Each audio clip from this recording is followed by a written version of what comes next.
Shalom. Our praise to YAHAWAH, Bahashim, YAHAWASHI, YAHWAH, Kodash, Rakah. Double honors to the apostle and elders, a great millstone who rule well, and a sincere salutation to the Aqua, pushing this truth throughout the four winds of the earth, waking up the hope from the elect. Coming at you with another lesson, which is the last part of my lesson about the Apocrypha, inspired Bible missing books that links, that bridges the Old and New Testament. Okay, the Apocrypha was between Malachi and Matthew. Old and New Testament, one covenant. So the first verse I'm going into is St. John chapter 10, verse 22. And it reads, and it was at Jerusalem, the feast of the dedication, and it was winter. And Yahawashi walked in the temple in Solomon's porch. Okay, now, other than the scriptures, the other scriptures they're written in is the Apocrypha in First Maccabees. Now this is First Maccabees chapter 4, verse 52. It says, now on the 5 and 20th day of the 9th month, which is called the month Caslu, in the 140th and 80th year, they rose up betimes in the morning and offered sacrifices according to the law upon the new altar of burnt offerings, which they had made. This is verse 55. First Maccabees chapter 4, verse 55. Then all the people fell upon their faces, worshiping and praising the God of heaven, which is the power of heaven, who had given them good success. And so they kept the dedication of the altar 8 days. It's talking about the feast of dedication. And offered burnt offerings with gladness, and sacrificed the sacrifice of deliverance and praise. They decked also the forefront of the temple with crowns of gold and with shields, and the gates and the chambers they renewed, and hanged doors upon them. Thus was there very great gladness among the people, for that the reproach of the heathen was put away. Moreover, Judas and his brethren, with the whole congregation of Israel, ordained that the day of dedication of the altar should be kept in their season from year to year, by the space of 8 days, from the 5 and 20th day of the month, Caslu, with mirth and gladness. At that time also they builded up the Mount Zion with high walls and strong towers round about, lest the Gentiles should come and trend it down as they had done before. And they set there a garrison to keep it, and fortified Basura to preserve it, that the people might have a defense against Idumea. Okay, because they took down the temple, man. Before the altar, the Idumeans, man. Okay, them heathens. So the feast of dedication, okay, Judas and his brothers celebrated, man, when they rebuilt it, everything, man. Okay, so he said they gonna keep it from year to year for 8 days, man. So that links up St. John 10 and 22, man, the feast of dedication, which was at Jerusalem, which is in the Apocrypha. Now, the last one I'm gonna use is by Alexander the Greek, man. Okay, that's the main link. Well, that's another main link with the Apocrypha and in the scriptures, man. Scripture on scripture, precept on precept, man. Now this is Daniel chapter 8, and I'm gonna start at 3. And it reads, then I lifted up my eyes and saw, and behold, there stood before the river a ram which had 2 horns, and the 2 horns were high, but one was higher than the other, and the higher came up last. I saw the ram pushing westward and northward and southward, so that no beast might stand before him, neither was there any that could deliver out of his hand. But he did according to his will and became great. Okay, and it's talking about Alexander the Great, man. Alexander the Great. And as I was considering, behold, an he-goat came from the west on the face of the whole earth, and touched not the ground, and the goat had a noble horn between his eyes. And he came to the ram that had 2 horns, which I had seen standing before the river, and ran unto him in fury of his power. Now the he-goat is talking about Alexander, and the ram with the 2 horns is talking about the Medes and Persia. Okay? And I saw him come close unto the ram, and he was moved with choler against him, and smote the ram, and he brake his 2 horns, and there was no power in the ram to stand before him. But he cast him down to the ground and stamped upon him, and there was none that could deliver the ram out of his hand. Therefore the he-goat waxed very great. Talking about Alexander the Great, Alexander the Great. And when he was strong, the great horn was broken, and for it came up 4 noble ones toward the 4 winds of heaven. Okay? Now them 4 noble ones that came up, it's talking about his 4 generals, man. Okay? Now this is in Daniel now, talking about Alexander the Great, Alexander the Great. And it reads, and of one of them came forth a little horn which waxed exceedingly great toward the south and toward the east and toward the pleasant land, and it waxed great even to the host of heaven, and it cast down some of the hosts of the stars to the ground and stamped upon them. Okay, it's talking about Judah, Benjamin, and Levi. He cast some of the stars down, man. Yeah, he magnified himself even to the prince of the host, and by him the daily sacrifices were taken away. The place of his sanctuary was cast down, and an host was given him against the daily sacrifice by reason of transgression, and it cast down the truth to the ground, and it practiced and prospered. Okay, now we know Antiochus Epiphanes came out of one of those 4 generals, and it say, and out of one of them came forth a little horn which waxed exceedingly great. Okay, I'm gonna go back to 8. It said, therefore the he-goat waxed very great, and when he was strong, the great horn was broken, and for it came forth. Okay, when he was strong, Alexander the Great was at his height, man, and he died. So they say, and when he was strong, a great horn was broken, and for it came up 4 noble ones toward the 4 winds of the earth. And they talk about his 4 generals. And out of one of them, out of one of the 4 horns, came forth a little horn, which waxed exceedingly great. Okay, toward the south and the east and toward the pleasant land. That's talking about Antiochus Epiphanes, man. Okay. Now, I'm finna go to this is Daniel chapter 8. We're going back to verse 20. The ram which thou sawest having 2 horns are the kings of Media and Persia, and the rough goat is the king of Grecia. Now, who was the king of Grecia? Alexander the Great.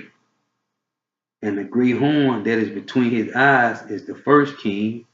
Now that being broken, whereas four stood up for it.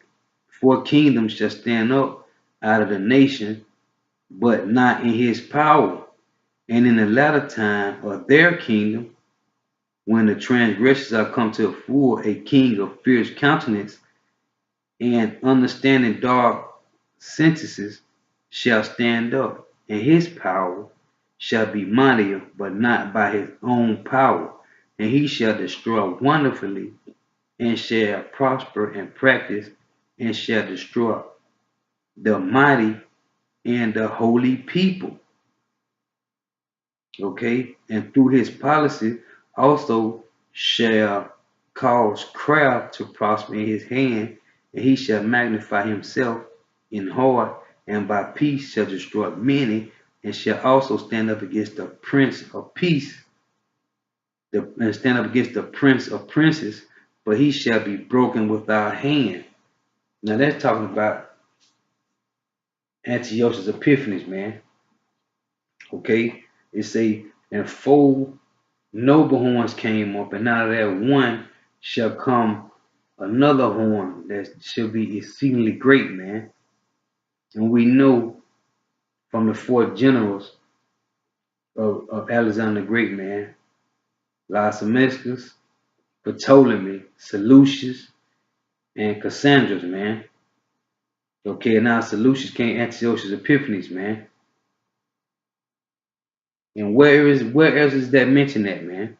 In the Apocrypha. Okay? It say, this is Daniel chapter 8, verse 21. And the rough goat is the king of Grecia. And the great horn is between his eyes is the first king.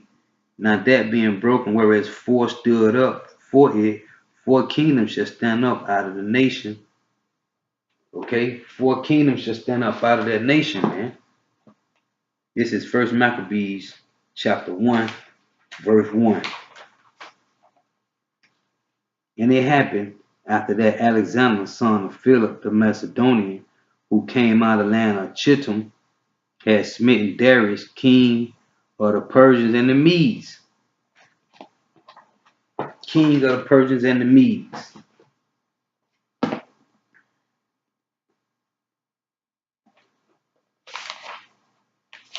I just read the same thing to you.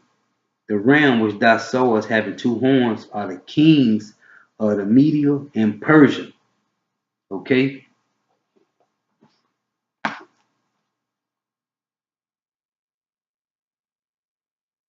And it happened after that Alexander, son of Philip the Macedonian, who came out of the land of Chittim, had smitten Darius, the king of Persia and Medes. Same thing, man. Then he reigned in his stead, the first over Greece, and made many wars and won many strongholds, and slew the kings of the earth, and went through to the ends of the earth, and took spoils of many nations, insomuch that the earth was quiet before him, because he destroyed everything, man, all. Whereupon he was exalted, and his heart was lifted up, and he gathered a mighty strong host, and ruled over countries and nations, and kings who became tributaries unto him. And after these things he fell sick, and perceived that he should die. Now that's when it said that therefore the he goat waxed great, and when he was strong, the great horn was broken. Okay, because what? Because he fell sick and perceived that he should die. Wherefore he called his servants, such as were honorable. Okay, now this say, and he had, and for it came up four noble ones. Okay, and it say, wherefore he called his servants such as were honorable, and had been brought up with him from his youth, and parted his kingdom among them when he was yet alive. He parted his kingdom among who? His four generals, man, as it says in Daniel, man.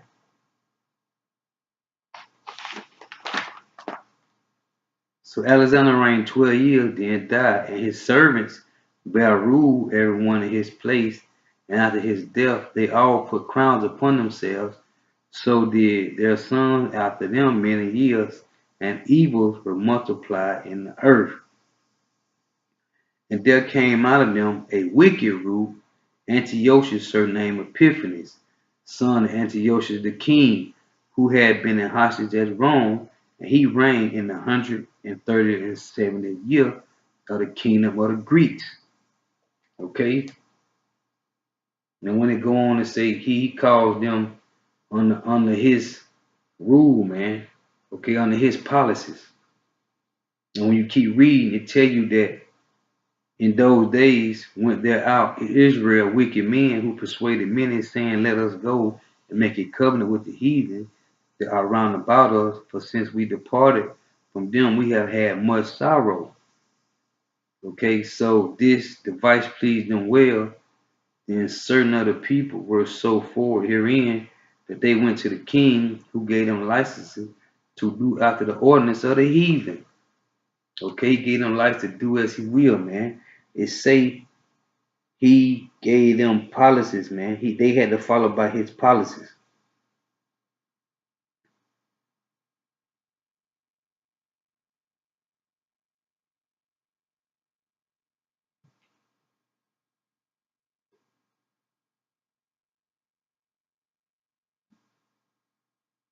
And it tell you, if you read Daniel, man, it tell you that they had to follow after what Alexander came up after Antiochus created, man.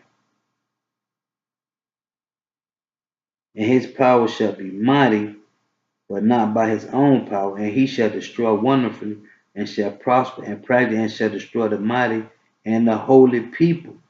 And through his policies also shall he cause craft to prosper in the hand. Okay, through his policies, man. Now this is First Maccabees chapter 1, verse 40.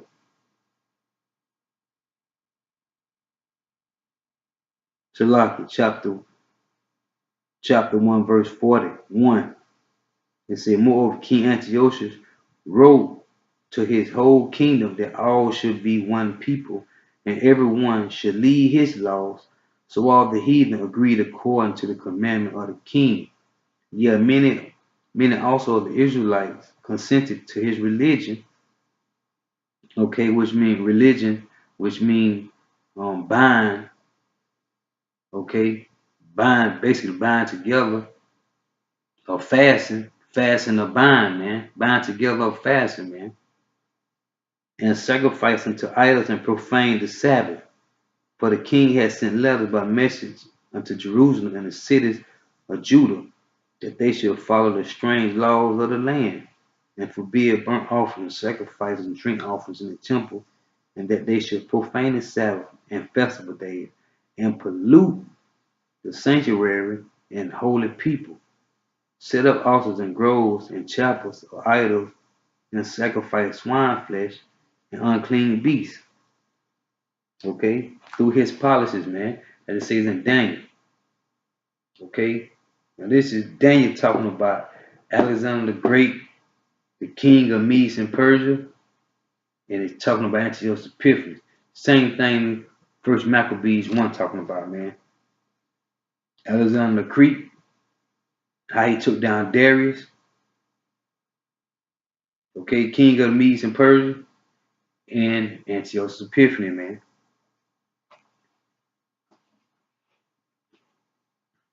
And that's history, man. Okay, these scriptures go together, man, hand in hand. You can't get around that. And I just wanted to do that because it's my final connection with the Apocrypha and the Bible, which is the King James 1611. Okay? I hope someone edified out there.